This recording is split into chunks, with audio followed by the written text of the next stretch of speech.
দর্শকরা, ঈশান বাংলার ইভিনিং শোতে আপনাদের সবাইকে স্বাগত জানাচ্ছি। দর্শকরা, আপনারা ইতিমধ্যে জেনে গেছেন যে মিঠুন নাথ মনোনয়নপত্র প্রত্যাহার করেছেন, এটা আমি বলেছি। তো আজকে আমি যে প্রসঙ্গটা ইভিনিং শোতে আনতে চাইছি সেটা হলো বড়খোলা দিয়ে। বড়খোলায় অমলেন্দু দাস নির্দল মনোনয়নপত্র প্রত্যাহার করেনি। অমলেন্দু দাস আপনারা জানেন গত বিধানসভা নির্বাচনে বিজেপির প্রার্থী ছিলেন এবং তিনি ৯৭,০০০ ভোট পেয়েছিলেন, কিন্তু নির্বাচনে হেরে যান। এবারও তিনি টিকিটের দাবিদার ছিলেন, কিন্তু দল তাকে টিকিট দেয়নি, টিকিট দিয়েছে কিশোর নাথকে।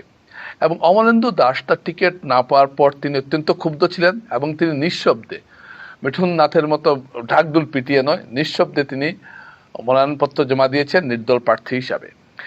এবং অমলেন্দু দাস নির্দল প্রার্থী হিসেবে যে মনোনয়নপত্র জমা দিয়েছেন, এটা কিন্তু আপনি শুধু অমলেন্দু দাসকে দেখলে চলবে না, তার পেছনে নেপথ্যে বড়খোলার ৪ মণ্ডলের কয়েকজন কর্মকর্তা তার পেছনে রয়েছেন এবং তার পেছনে আরও একটি বড় শক্তি তার পেছনে রয়েছেন। কিন্তু এত কিছু থাকার পরও গত ২ দিন থেকে তার উপর প্রচণ্ড চাপ সৃষ্টি করা হচ্ছিল যাতে তিনি মনোনয়নপত্র প্রত্যাহার করে নেন।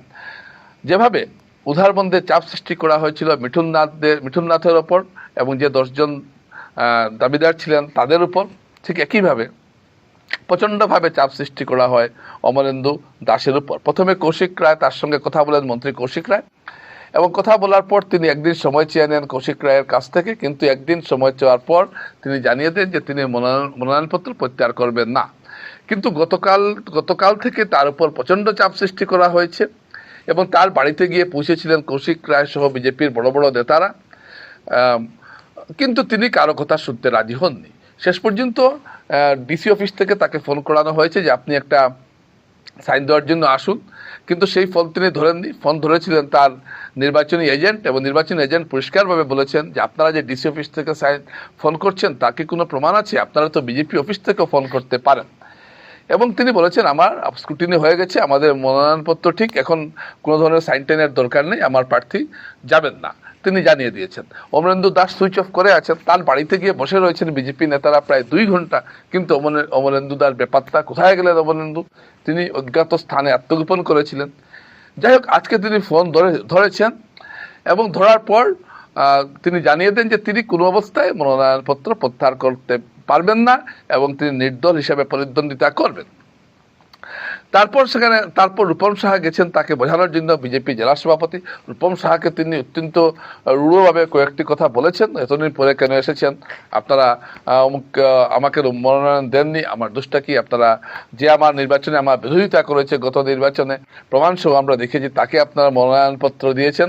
এইসব নানান ধরনের কথাবার্তা তিনি রূপম সাহাকে শুনিয়ে দিয়েছেন।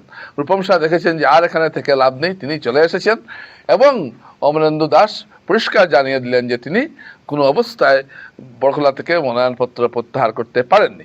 অর্থাৎ যে মিঠুন নাথ এত তর্জন গর্জন করে মনোনয়নপত্র প্রত্যাহার করে নিলেন, এখানে দেখা গেল উল্টোটা।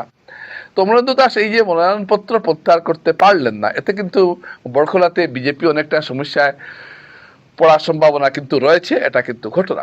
অমলেন্দু দাসকে আমি ফোন করলাম বিকেল দিকে, এই স্রোতে বসার কিছুক্ষণ আগে। তিনি বললেন যে না, তিনি যে সিদ্ধান্ত তিনি নেন সেই সিদ্ধান্ত তিনি রাখেন এবং তিনি কোনো অবস্থায় মনোনয়নপত্র প্রত্যাহার করেননি। এখন তো সময় চলে গেছে, তো আমরা ধরে নিলাম যে বড়খোলায় অমলেন্দু দাস এবার নির্দল প্রতিদ্বন্দ্বিতা করছেন এবং বিজেপি দলের একটা বড় অংশ তার পেছনে রয়েছে এবং এর ফলে কিন্তু একটা সমস্যার মধ্যে বিজেপি কিন্তু থাকবে, এটা ঘটনা। এবং এই যে অমলেন্দু দাসকে এত বোঝানোর পর যে তিনি মনোনয়নপত্র প্রত্যাহার করলেন না এবং অনেক ধরনের প্রলোভন, অনেক ধরনের অফার তাকে দেওয়া হয়েছে, তারপরেও তিনি মনোনয়নপত্র প্রত্যাহার করেননি, তার মানে ধোলাই এই নির্দল প্রার্থী একটা বড় ফাইট দিতে পারেন। এখন অনেকেই চুলচেরা বিশ্লেষণ শুরু করছেন অমলেন্দু দাস কত ভোট পেতে পারেন, কেউ বলছেন ১,০০০, কেউ বলছেন ২,০০০। অমলেন্দু দাস আমাকে যেটা বললেন যে তিনি জিতে বেরিয়ে যাবেন। কি অঙ্কতে তিনি জিতে বেরিয়ে যাবেন সেটা আমিও ঠিক বুঝতে পারছি না, কিন্তু কেউ যখন নির্বাচনে দাঁড়ান তখন তিনি জিতবেন এটাই বলেন। কিন্তু অমলেন্দু দাসের কোনো একটা বিশেষ শক্তিশালী জায়গা থেকে তিনি অবস্থা নিয়েছেন, এটা স্পষ্টতই বোঝা যাচ্ছে। সেই শক্তিশালী অবস্থানের জায়গাটা কোনটা এটা বুঝতে গেলে আরও 3-4টা দিন অপেক্ষা করতে হবে। কিন্তু সবাই ধরে নিয়েছিলেন যে এভাবে মিঠুন নাথ মনোনয়নপত্র দাখিল করে আত্মসমর্পণ করেছেন, বলছেন হিন্দুত্বের স্বার্থে, ঠিক সেইভাবে হয়তো অমরেন্দু দাসও আত্মসমর্পণ করতে পারেন। কিন্তু বাস্তব ক্ষেত্রে আমরা দেখতে পেলাম অমরেন্দু দাস আত্মসমর্পণ করেননি। তিনি যে সিদ্ধান্ত নিয়েছেন সেই সিদ্ধান্তে তিনি অটল রয়েছেন। অথচ অমরেন্দু দাস কিন্তু কোনোদিন সাংবাদিকদের বলেননি যে তিনি টিকিট না পেলে নির্বাচনে দাঁড়াবেন। আসলে অমরেন্দু দাস নির্বাচনে দাঁড়িয়েছেন এবং অমরেন্দু দাসকে কেন্দ্র করে কিন্তু ধলাইয়ের প্রত্যেকটা মণ্ডলে কিন্তু একটা মণ্ডলে অনেক কর্মকর্তা কিন্তু তার সঙ্গে রয়েছেন। কারণ আপনারা মনে রাখবেন এই 4 মণ্ডল থেকে একটা বড় অংশ কিন্তু এই নির্বাচনে কিশোরনাথের বিরোধী ছিল। কিশোরনাথ কথা হয়েছে আমার, তিনি বললেন যে প্রত্যেকটা মণ্ডল তার সঙ্গে আছে, কিন্তু প্রত্যেকটা মণ্ডল তার সঙ্গে থাকলেও মণ্ডলে অনেক কর্মকর্তা কিন্তু তলে তলে অমলেন্দুর সঙ্গে যোগাযোগ রাখছেন এবং এই জন্যই অমলেন্দু এতটা গুরুত্ব হয়ে পড়েছিলেন। তবুও যেহেতু এটা নির্বাচন, বিজেপি বড় দল হলেও তারা চাইছিল না কোনোভাবে তাদের কিছুটা ভোটও নষ্ট হোক, তাই তো অমলেন্দুকে অনেক চেষ্টা করা হয়েছে।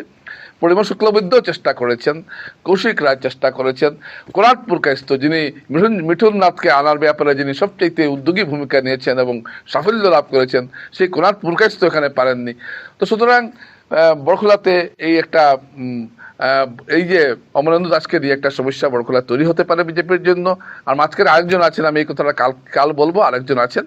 তো দর্শকরা, আজকে আমি এই খবরটুকু দিলাম, অমরেন্দু দাস এই যে নির্দল থেকে যাওয়ায় বিজেপির জন্য অনেকটা সমস্যার কারণ হবে। নমস্কার।